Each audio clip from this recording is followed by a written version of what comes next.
Assalamualaikum warahmatullahi wabarakatuh. Kami dari kelompok 2 akan memaparkan review artikel terkait dengan materi yang sebelumnya yang sudah dipaparkan oleh kelompok 1. Artikel ini berjudul Country Industry and Risk Factor Loadings in Portfolio Management Country. Yang kami hormati dosen mata kuliah teori portofolio dan analisis investasi Bapak Dr. Wawan Satyo Nugroho SE MSCA KCA dan seluruh teman-teman akuntansi 20B. Nama kelompok dari kelompok 2 yaitu Alvina Anggraini dengan NPM 20.0102.0037. Saya sendiri Azingdia Anggraini 20.0102.0047. Lauda Kansa Bilkis dengan NPM 20.0102.0057. Yang keempat Kurnia Desti Murtiningsi dengan NPM 20.0102.0064. Yang kelima Ahmad Ibni Hazar dengan NPM 20.0102.0068. Identitas artikel ini berjudul Country Industry and Risk Factor Loading in Portfolio Management Country. Nama penulis Jan Frances Elher, Omar Sy, and Muhammad Yasin Tani. Nama jurnal The Journal of Portfolio Management, terbit pada tahun 2000.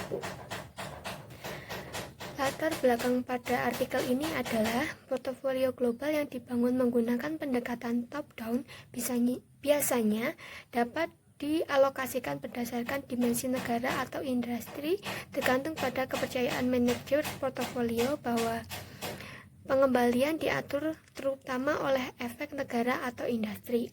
Nah, beberapa tahun terakhir ini terjadi peningkatan korelasi antara pengembalian negara yang dilihat pada jurnal Friedman pada tahun 1998. Globalisasi ekonomi di dunia kemungkinan besar telah mengurangi manfaat diversifikasi lintas negara demi diversifikasi lintas industri. Saya Laudan Satrikis NPM 20.0102.0057 akan melanjutkan pemaparan berikutnya, yaitu tujuan penelitian. Tujuan dari penelitian ini adalah untuk memeriksa kepentingan relatif dari efek negara dan industri dalam variasi return saham internasional. Data penelitian ini diambil dari Standard & Poor's Composite dan Global Vintage pada periode Juli 1989 hingga Desember 2000, mencakup 20 negara dan 11 industri. Dari cakupan tersebut ditemukan 7.348 saham.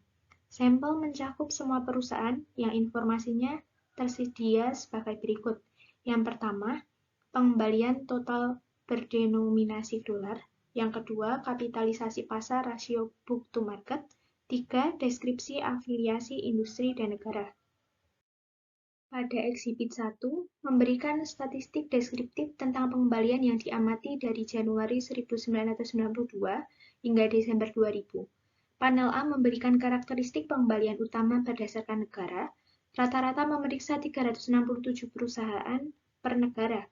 Panel B memberikan karakteristik pengembalian utama menurut industri, sedangkan panel C menunjukkan pengembalian rata-rata dan standar deviasi dari masing-masing 4 faktor resiko global, yaitu pasar global atau RW, dan 3 portofolio investasi bersih nol global yang dibangun berdasarkan kapitalisasi pasar perusahaan, small minus big atau SMBW, firm book to market atau HIC minus low atau HMLW, dan momentum harga saham atau winners minus losers atau WMLW.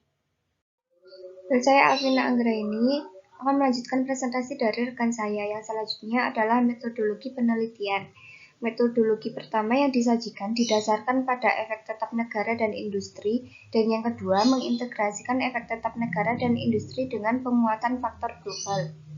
Yang pertama yaitu efek tetap negara dan industri yang menggunakan prosedur 2 langkah untuk membedakan antara varian pengembalian saham internasional karena pengaruh negara dan varian yang disebabkan oleh pengaruh industri. Langkah pertama yang memisahkan kinerja terkait negara dari kinerja terkait industri, serupa dengan kerangka regresi variabel dummy yang digunakan dalam Heston dan Rauwenhurst 1995 dan Griffin dan Caroli 1998. Pada langkah kedua, yaitu varian cross-sectional dari return saham internasional tersegmentasi untuk mengidentifikasi proporsi varian yang disebabkan oleh stok spesifik atau ST, negara atau city, dan industri atau IT effect. Hal ini memungkinkan untuk menentukan setiap komponen bulan yang paling baik menjelaskan varian cross-sectional dari return saham internasional. Kemudian yang kedua adalah efek tetap dan pemuatan risiko global. Analisis tersebut mempertimbangkan efek negara dan industri tetap secara eksklusif dan mengasumsikan bahwa semua saham memiliki exposure risiko global yang sama. Kontribusi utama peneliti adalah untuk menguji kepentingan relatif pembebanan pada keempat faktor risiko global dan variabel dummy negara atau industri sebagai sumber variasi return saham internasional. Peneliti menggunakan model penetapan harga global 4 faktor untuk memperkirakan pemuatan faktor untuk setiap saham. Seperti dalam analisis negara atau industri, langkah kedua terdiri dari membagi varian cross-sectional dari return saham internasional menjadi 4 komponen, yaitu saham spesifik atau ST, negara atau city, industri atau IT, dan pemuatan faktor risiko global atau GT komponen. Hasil penelitian. Peneliti menyajikan hasil metodologi yang hanya mempertimbangkan efek negara dan industri tetap terlebih dahulu. Berikutnya, peneliti menganalisis hasil yang diperoleh saat pemuatan faktor global diperkenalkan. Peneliti kemudian menyelidiki kekokohan hasil menggunakan klasifikasi industri yang berbeda, negara yang lebih sedikit, dan hanya perusahaan kapitalisasi pasar yang besar.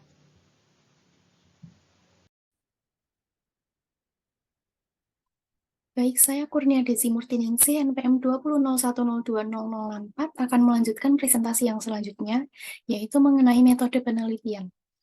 Yang pertama, efek terhadap negara dan industri. Ekshibit 2 menunjukkan kontribusi masing-masing dari 3 efek, yaitu spesifik, negara, dan industri, terhadap varian cross-seksional dari pengembalian saham internasional untuk setiap tahun yang diteliti, dengan rata-rata 73,75% dari total efek. Komponen spesifik stok sangat mendominasi efek lainnya. Hasil ini menegaskan relevansi berinvestasi dalam portofolio daripada dalam satu saham. Mengingat bahwa komponen spesifik saham dapat dikurangi secara signifikan sebesar membentuk portofolio sekuritas yang berkorelasi tidak sempurna. Yang kedua yaitu efek tetap dan pemuatan faktor global. Tampilan 3 panel A menyajikan hasil estimasi persamaan 4 yang menggabungkan efek tetap negara atau industri dan pemuatan faktor risiko global. Informasi termasuk dalam panel ini agak mirip dengan ekshibit 2, kecuali bahwa itu memperkenalkan perbedaan eksposur risiko global sebagai sumber variasi pengembalian saham internasional. Komponen stok tertentu tetap sangat tinggi di rata-rata 72,75% atau sedikit menurun dari level 73,75% dengan efek tetap saja. Untuk seluruh periode sampel, rata-rata pengaruh negara terus mendominasi pengaruh industri 14,77% berbanding 7,64%. Sementara model efek tetap mengasumsikan bahwa semua saham memiliki eksposur risiko global yang sama.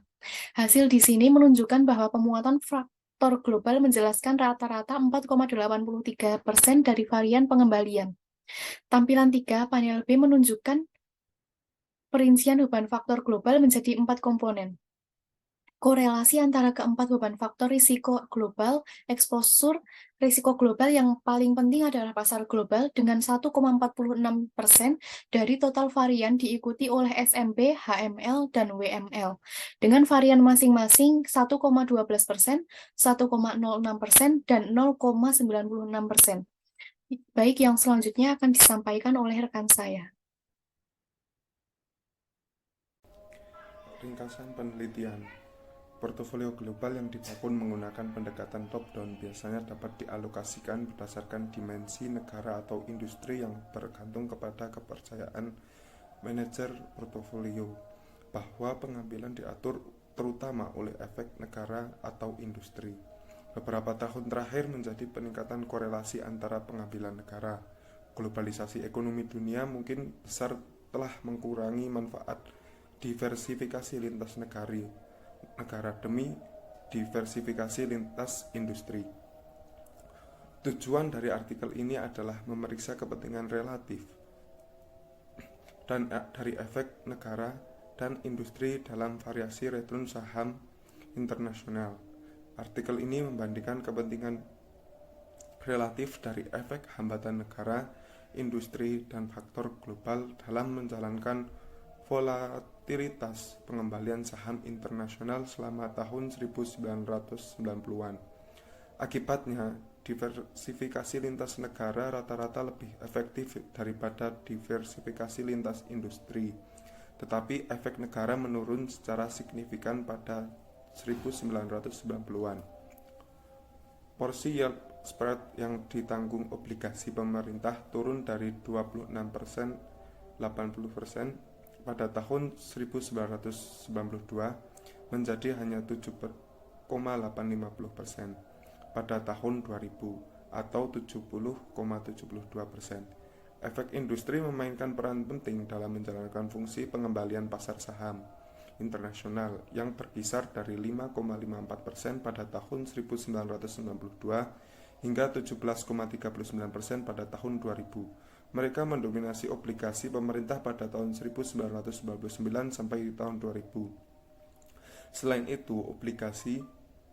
itu, globalisasi telah memperkuat peran faktor resiko global dalam menjelaskan pergerakan bersama ekuitas internasional. Datang kembali pengembalian pasar saham yang dapat dijelaskan oleh perbedaan peran faktor resiko global meningkat secara signifikan selama periode tersebut. Efek resiko global mendominasi efek negara dan industri pada tahun 2000-an sebesar 11,51%. Bandingan 10,71%. Untuk efek industri dan 8,20% untuk efek negara. Dengan demikian, strategi manajemen global dapat menggambarkan kelas aset berdasarkan pemuatan faktor risiko global. Tren globalisasi sangat penting untuk menentukan kepentingan relatif negara, industri, dan dampak risiko global tersebut. Sekian presentasi dari kelompok kami. Terima kasih. Apabila ada kurangnya, mohon maaf yang sebesar-besarnya. Wassalamualaikum warahmatullahi wabarakatuh.